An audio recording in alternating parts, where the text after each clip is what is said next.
ప్రియమైనటువంటి దేవుని బిడ్డలారా, దేవుడు ఈ యొక్క మన జీవితాలలో 287 రోజులు మనల్ని కాచి కాపాడి ఈ 288వ రోజులో దేవుడు మనల్ని ప్రవేశింపజేసిన విధానాన్ని బట్టి దేవునికి వందనాలు చెల్లిస్తున్నాం. హల్లెలూయా. ఈ 2025 సంవత్సరానికి ఇది 40వ వారం.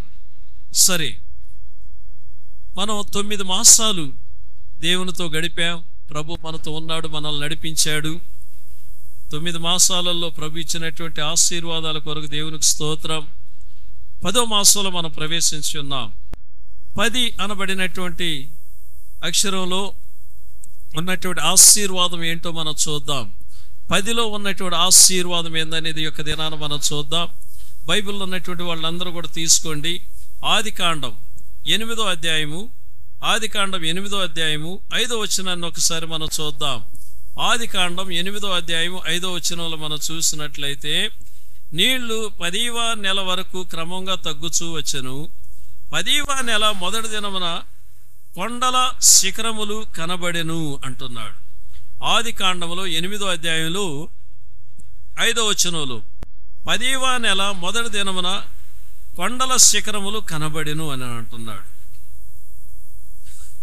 కొండల శిఖరాలు కనబడడం ఏంటి అనేది మనం చూసినట్లయితే, నోవాహు కాలములు పాపం విస్తరించినప్పుడు, అక్రమం విస్తరించినప్పుడు దేవుని యొక్క కోపాగ్ని మరి లోకం మీదకు వచ్చినప్పుడు దేవుడు 40 రాత్రింబవళ్ళు ప్రచండమైనటువంటి వర్షంతో మరి ఈ యొక్క భూలోకాన్నంతా కూడా ముంచివేసాడు.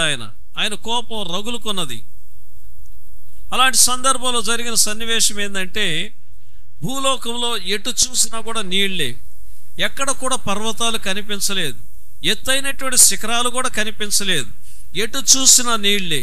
కానీ ఆ నీళ్ల మీద ఒక కుటుంబం మాత్రం ఉన్నది. ఆ నీళ్ల మీద తేలుతున్నటువంటి ఒక ఓడ. ఆ ఓడలో నోవాహు, తన 3 కుమారులను, తన 3 కోడాళ్ళు, నోవాహు భార్య, ఈ 8 మంది ఆ ఓడలో ఉన్నారు. వారితో పాటు కొన్ని కంపార్ట్మెంట్లలో ఎన్నో ప్రాణులు, ప్రభు చెప్పినటువంటి ప్రాణులనన్నిటిని కూడా నోవాహు సమకూర్చాడు. అయితే ఈ భయంకరమైనటువంటి జలపాతములో మరి నీళ్ల మీద 150 దినముల వరకు నీళ్ల మీదనే తేలాడుతున్నది ఓడ. ఈ 150 దినాల వరకు కూడా కొన్ని దినాలు మరి వీళ్ళు నీళ్ల మీద ఉన్నప్పటికీ తరువాత ఏమి ఎదురు చూస్తారు? ఎక్కడన్నా భూమి కనిపిస్తుందేమో, ఎక్కడైనా తెరప కనిపిస్తుందేమో, నీళ్ళేమన్నా తగ్గాయా లేదా అనే దానికి పాపం చూస్తున్నారు, కానీ ఎక్కడ ఏమీ కనిపించడం లేదు. అయితే ఆ 10వ నెల వరకు కొద్దిగా నీళ్లు తగ్గుతూ 10వ నెల మొదటి దినాన నోవాహు ఓడ అరరాతు కొండ మీద అలా నిలబడింది. ఓడ ఎంతవరకు కదులుతున్న ఓడ ఇప్పుడు ఏంటి నిలబడింది అంటే, నోవాహు చూడగా, కిటికీ తెరిచి చూడగా పర్వత శిఖరాలు కనిపిస్తున్నాయి. అనగా నీళ్లు తగ్గిపోతున్నాయి, పర్వతములు కూడా మునిగిపోయాయి. ప్రచండమైనటువంటి వర్షం. ప్రియమైనటువంటి దేవుని బిడ్డలారా, ఈ పర్వత శిఖరాలు కనిపిస్తున్నప్పుడు నోవాహులో ఒక సంతోషం, నోవాహులో ఒక ఆనందం. నీళ్లు తగ్గిపోతున్నాయి, నీళ్లు క్రమంగా తగ్గిపోతున్నాయి. ఇక కొన్ని రోజులకు మనం భూమి మీద అడుగు పెడతామన్న ఆశలు. ప్రియమైన దేవుని బిడ్డలారా, మన యొక్క జీవితాలలో కూడా, మన బ్రతుకులలో కూడా కొన్ని సందర్భాలలో కొన్ని కార్యాలకు మనం గురైనప్పుడు ఇక మన బ్రతుకు ఇలాగనే తేలియాడమేనా, ఇంకెలా తేలిపోవాల్సిందేనా నా స్థితి, నా బ్రతుకు ఇలాగనే తేలిపోవాల్సి ఉందేనా, ఈ నీళ్ళేనా నా గతి, ఇక భూమిని నా కళ్ళారేక నేను చూడలేనా, భూమి మీద నేను కాలు పెట్టలేనేమో, ఇక ఈ నీళ్లు ఈ ఓడే నాకు గతి అనుకోవచ్చేమో, అలాంటి పరిస్థితులు వచ్చి ఉండొచ్చేమో. కానీ నోవాహు దేవుని భయభక్తులు కలిగినటువంటి వాడు గనక, ఆయన మాట ప్రకారం ఆయన ఓడ చేసుకున్నాడు గనక అది వేరే విషయం. కానీ మన అనుభవాలలో ఇలాంటి పరిస్థితులు ఉండొచ్చు. నేను బ్రతికి భూమి మీద కాలు పెట్టగలనా, నేను బ్రతికి బట్ట కట్టగలనా, నా పరిస్థితులు ఇలా ఉన్నాయి, నా పరిస్థితులు ఈ విధమైనటువంటి బంధకాలలో నేనున్నాను అన్నటువంటి నిరాశ, నిస్పృహ, నీలో చోటు చేసుకొని దుష్టుడైనటువంటి అపవాది ఇంతే నీ పరిస్థితి అన్నట్లుగా నిరాశను తెచ్చిపెట్టాడేమో. లేదు, నిన్ను నిలబెట్టాడా యేసయ్య.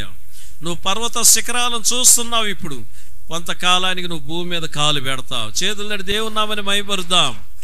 అందరం చేతులు తడదాం. నువ్వు భూమి మీద కాలు పెడతావు. భూమి మీద ప్రభు ఇచ్చే ఆశీర్వాదాలను నువ్వు అనుభవిస్తావు. కనుక ప్రియమైనటువంటి దేవుని బిడ్డలారా, 10వ నెలలో 10లో ఉన్నటువంటి ఆశీర్వాదం పర్వత శిఖరాలను చూడగలిగాడు ఆయన ఓడ మరి అరరాతు కొండ మీద నిలబడింది. హల్లెలూయా, హల్లెలూయా. రెండవదిగా 10లో ఉన్నటువంటి ఆశీర్వాదాన్ని మనం చూద్దాం. ఎస్తేరు గ్రంథం 2వ అధ్యాయము 16వ వచనాన్ని మనం ఒక్కసారి చూద్దాం. బైబిల్లో ఉన్నటువంటి బిడ్డలారా, పరిశుద్ధ గ్రంథాలు తీసుకోండి, బైబిల్ తీయండి.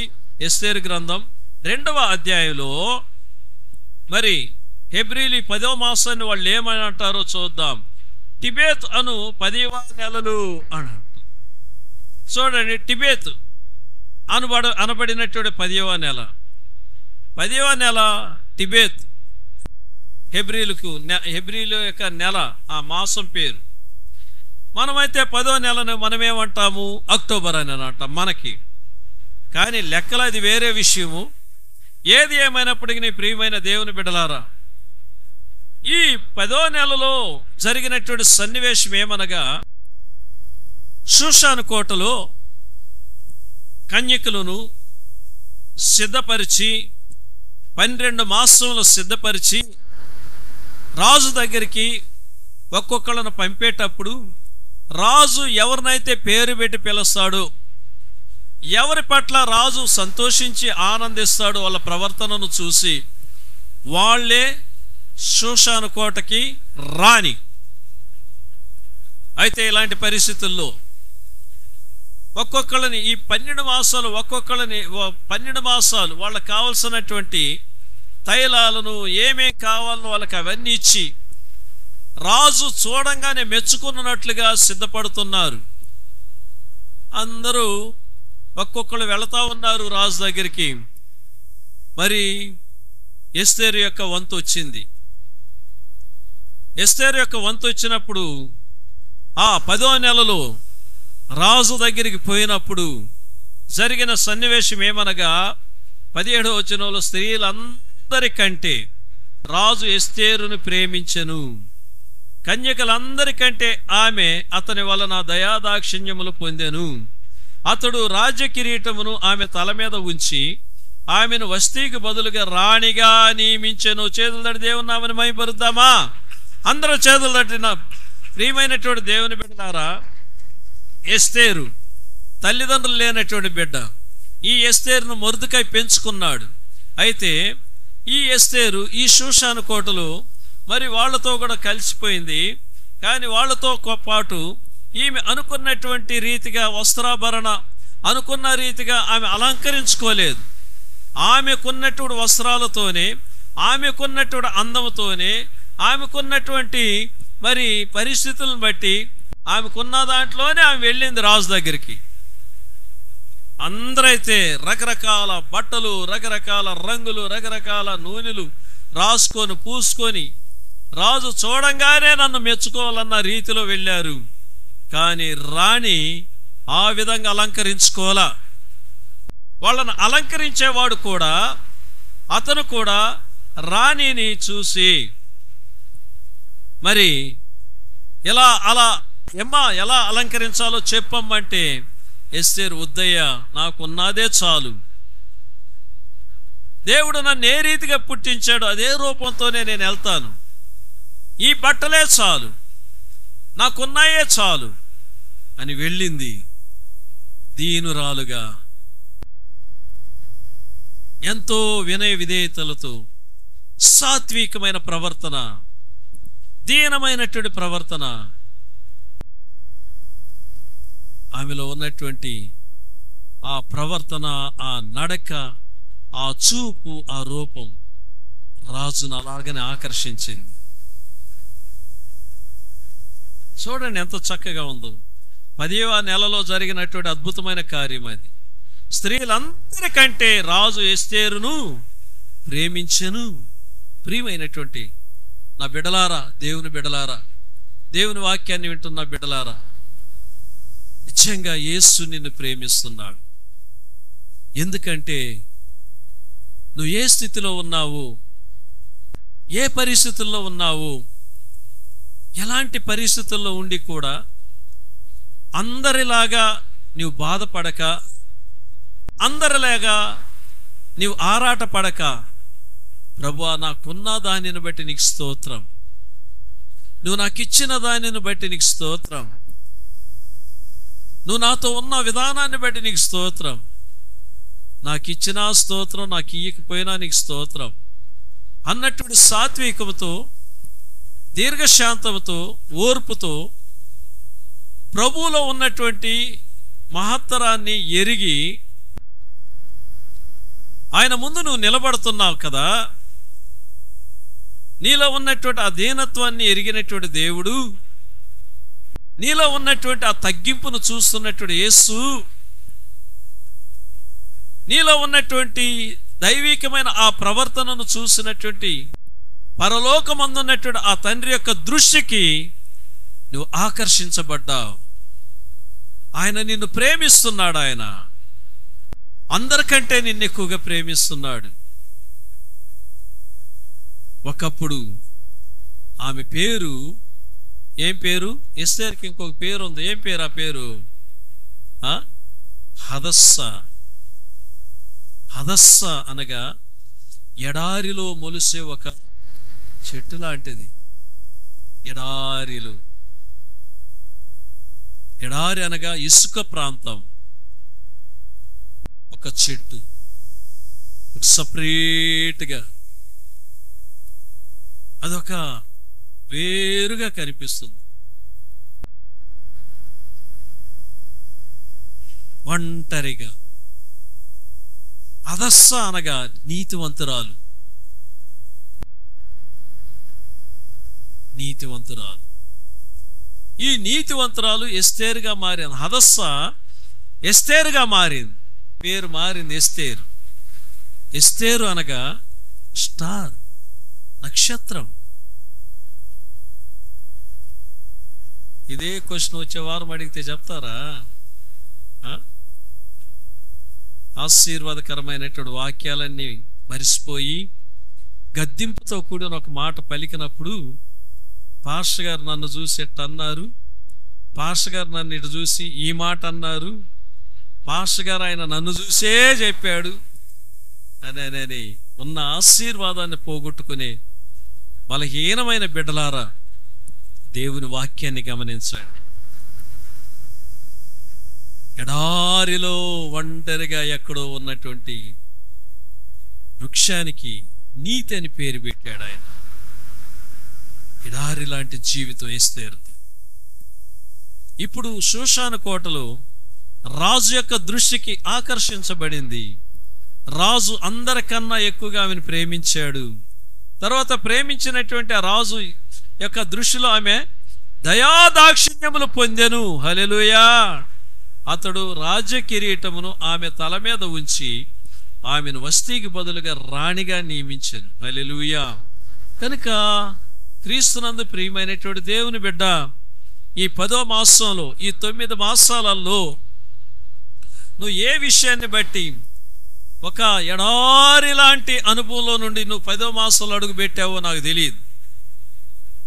నేను ఒంటరి దానను, ఒంటరి పోరాటం నాది, దీనమైనటువంటి పోరాటం నాది, నా స్థితి ఇది, నా బాధ ఇది, నా బాధ అది అనుకుంటూ ఒక దీనమైనటువంటి జీవితం జీవించావేమో. కానీ ఈ 10వ మాసంలో నీ యందు నువ్వు ప్రార్థన చేసిన దేవుడు, నువ్వు విజ్ఞాపన చేసిన దేవుడు, ఇన్ని మాసాలు విజ్ఞాపన చేసిన దేవుడు, ఇన్ని మాసాలు ఏ దేవుని మీద నువ్వు ఆధారపడ్డావో, ఏ యేసు ప్రభు మీద నువ్వు ఆధారపడ్డావో, ఆయన నిన్ను ప్రేమిస్తున్నాడు. చేతులు తట్టు, చేతులు తడదాం.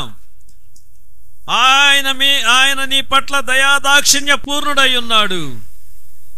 నీ దుఃఖానికి నీ వేదనకు బదులుగా నీకు కిరీటమును ధరింపజేసి నిన్ను ఆనందింపజేయబోతున్నాడు ఆయన. నువ్వు గొప్ప కార్యాన్ని నువ్వు చూస్తావు, ఈ 10వ మాసంలో చూస్తావు. ఇది నిజం, ఇది వాస్తవం, ఇది నీ పట్ల చేయబోయే కార్యం ఇది ప్రభు. కనుక క్రీస్తునందు ప్రియమైనటువంటి దేవుని బిడ్డలారా, మరి 10లో ఉన్నటువంటి ఆశీర్వాదం, గొప్ప ఆశీర్వాదం చెప్తాను ఇంకోటి. లేవీకాండం 27వ అధ్యాయం 30వ వచనాన్ని చూద్దాం ఒక్కసారి. లేవీకాండం 27వ అధ్యాయము 30వ వచనాన్ని ఒక్కసారి చూడండి. బైబిల్ గ్రంథాలు ఉన్నటువంటి బిడ్డలందరూ కూడా లేవీకాండం 27వ అధ్యాయము 30వ వచనం, లేవి రాగము 27వ అధికారం 30వ వస్తున్నాం. తమిళ్లో చదవండి.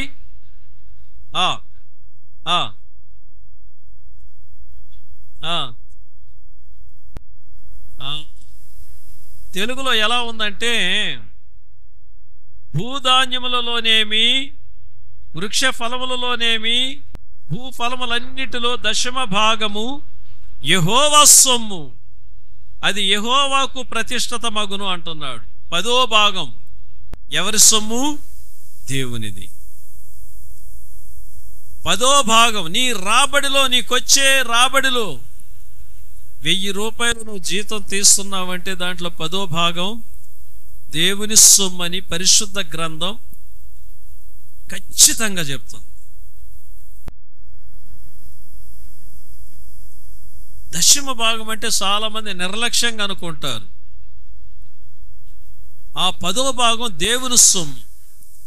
దేవుని సొమ్ము ఎక్కడ ఉండాలి? సరే, నీ సొమ్ము ఎవరి దగ్గర ఉండాలి? నీ సొమ్ము ఎవరి దగ్గర ఉండాలి? అమ్మా, నెలంతా పనిచేసావు, జీతం వచ్చింది, నీ జీతం ఎవరి చేతిలో ఉండాలి? అది నీ సొమ్ము కదా.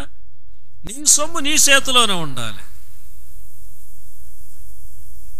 నీ సొమ్ము ఇంకొకరి చేతిలో ఉంటే దాని అర్థమేంది?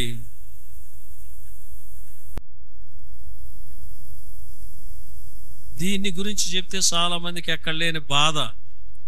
దీంట్లో ఉన్న ఒక డేంజర్ అయినటువంటి విషయం ఇంకొకటి చెప్తాను నేను. చాలా మంది సంఘాలలో క్యాషియర్లు అవ్వాలని ఆశపడుతుంటారు, ఖజానాదారులు అవ్వాలని ఆశపడుతుంటారు చాలా మంది. నా అనుభవంలో, మన ఈసే సంఘాలలో నేను చేస్తున్న సేవ, నా అనుభవంలో క్యాషియర్లుగా ఉన్నటువంటి వాళ్ళు ఆ పదవిలో ఉన్నంత వరకు ఓహో అంటూ ఉంటారు.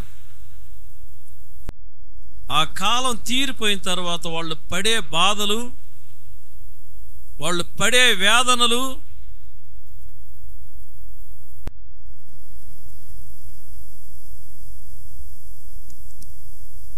తెలిసినటువంటి వాళ్ళుగా క్యాషియర్ పదవికి రారు. తెలిసినటువంటి వాళ్ళు. దేవుని సొమ్ము నిప్పు లాంటిది, నిన్ను తగలబెడుతుంది.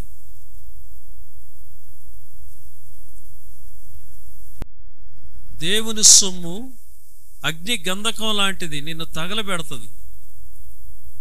అది నీ దగ్గర ఉన్నా తగలబెడుతుంది. నువ్వు క్యాషియర్ పదవి అని చెప్పి తీసుకున్నావంటే ఆ రోజే నీకు ఆరంభమైంది.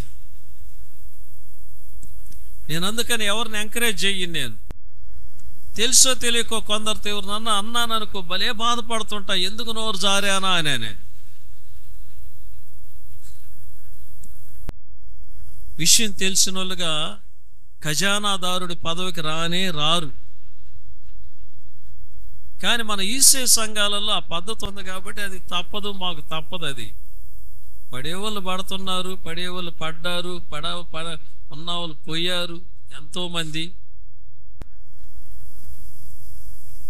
అందుకని ఎవరన్నా నా దగ్గర నెలసొంది, అయ్యా దానమ్మ కూతురు లాంటి వాళ్ళు రాలేక నా చేతికి ఇస్తారు కవరు.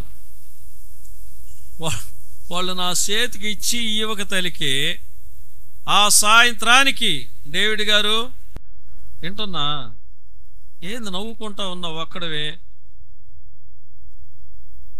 సాయంత్రానికి ఆ కవర్ ఆయన చేతికి చేర్చేస్తాను నేను.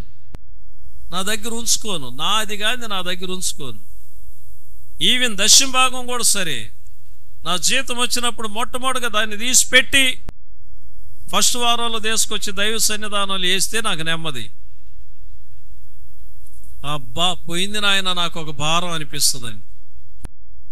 ఆయన సొమ్ము మన దగ్గర ఉండకూడదండి.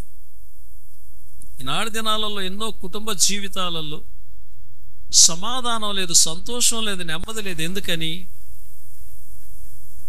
దశంభాగం దొంగిలించి ప్రభు బల్ల తీసుకుంటే ఏం ఆశీర్వాదం అండి. దశంభాగం ఇవ్వనటువంటి పాస్టర్లు నీ ఇంటికి వచ్చి ప్రార్థన చేస్తే నీకు ఆశీర్వాదమా? పాస్టర్లు దశంభాగాలు తీయరు కొందరు. అని నాకు తెలియదు, వాళ్ళు అనుకుంటుంటే వింటున్నాను, అది ఎంతవరకు నిజమో నాకు తెలియదు.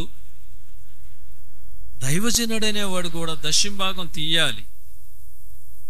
దైవజనుడు కూడా ఇతరులకు మున్మాదిరిగా ఉండాలి. అలాంటి దైవజనులు నీ ఇంటికి వచ్చి ప్రార్థన చేస్తే అది నీకు ఆశీర్వాదం. నీ నెత్తి చేయబెట్టా నీకు అది ఆశీర్వాదం.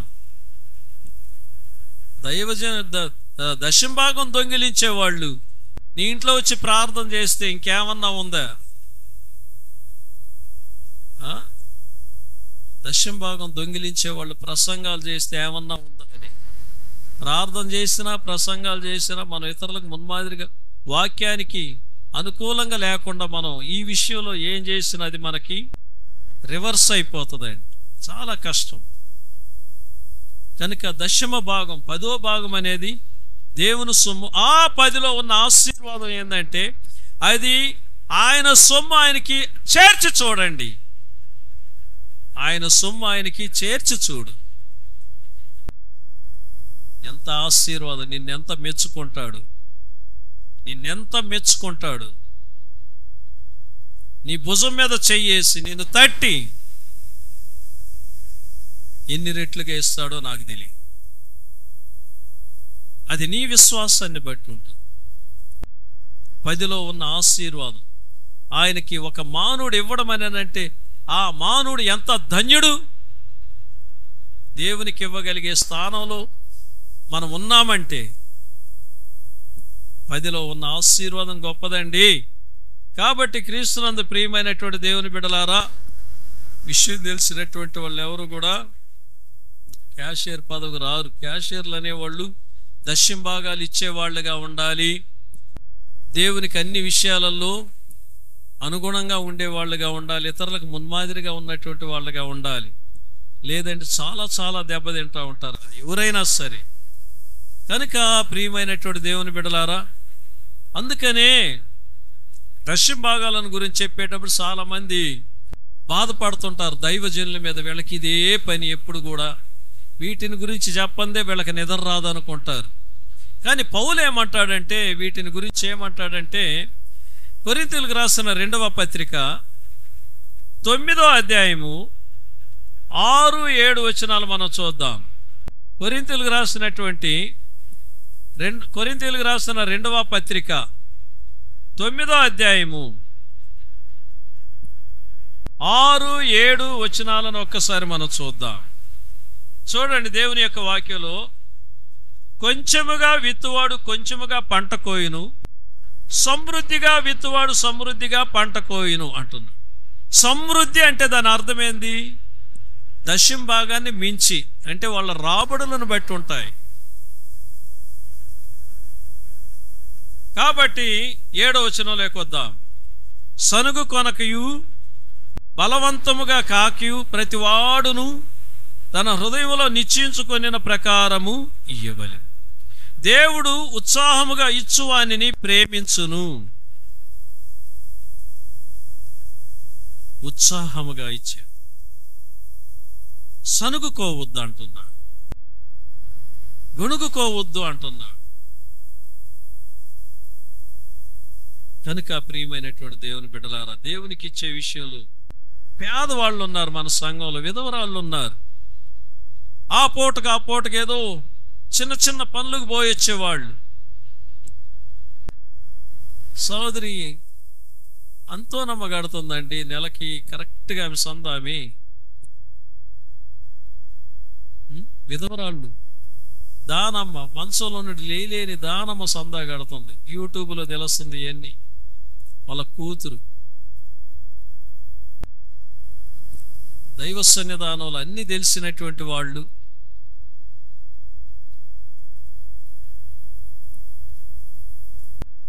సనుగు కొనక గొనుగు కొనక దేవునికి ఇచ్చి చూడండి, దేవుడు ఆశీర్వదిస్తాడు.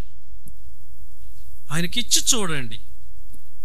కనుక ప్రియమైన దేవుని బిడ్డలారా, మరి ఈ యొక్క ద్వితీయోపదేశకాండం 4వ అధ్యాయము 30వ వచనం, ఉపాగమం 4వ అధికారం, ఉపాగమం 4వ అధికారం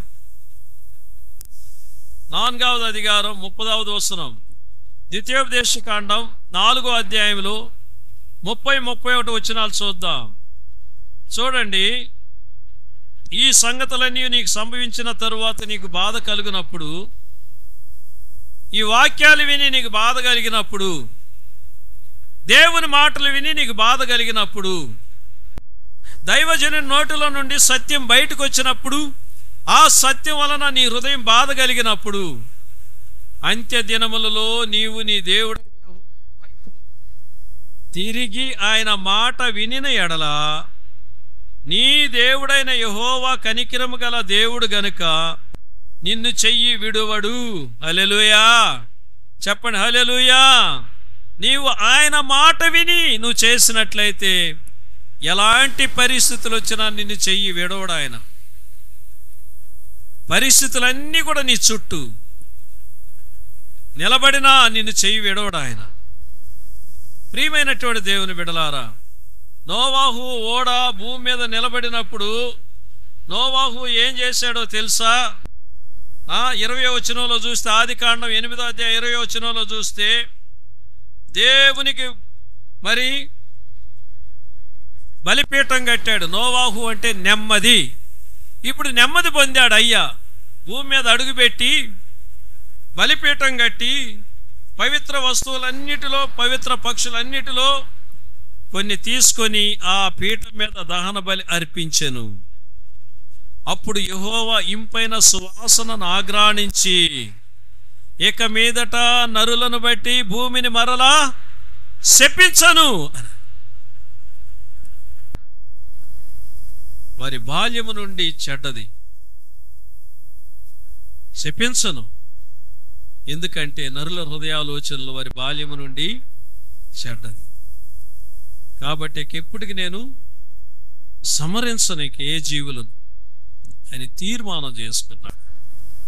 నీవిచ్చే దశం భాగం నువ్వు ఇచ్చినప్పుడు, దేవునికి నువ్వు ధారాళంగా, సంతోషంగా, ఆనందంగా నువ్వు నెమ్మది పొంది ఇచ్చేటప్పుడు, నీ కుటుంబాన్ని ఆవరిస్తున్నటువంటి శాపాలు, నీ కుటుంబాన్ని ఆవరిస్తున్నటువంటి నష్టాలు, నీ కుటుంబాన్ని ఆవరిస్తున్న అవమానాలు, నిందలు, నిన్ను కలతపరిచే కార్యాలన్నిటికీ దేవుడు ఫుల్ స్టాప్ పెట్టేస్తాడు.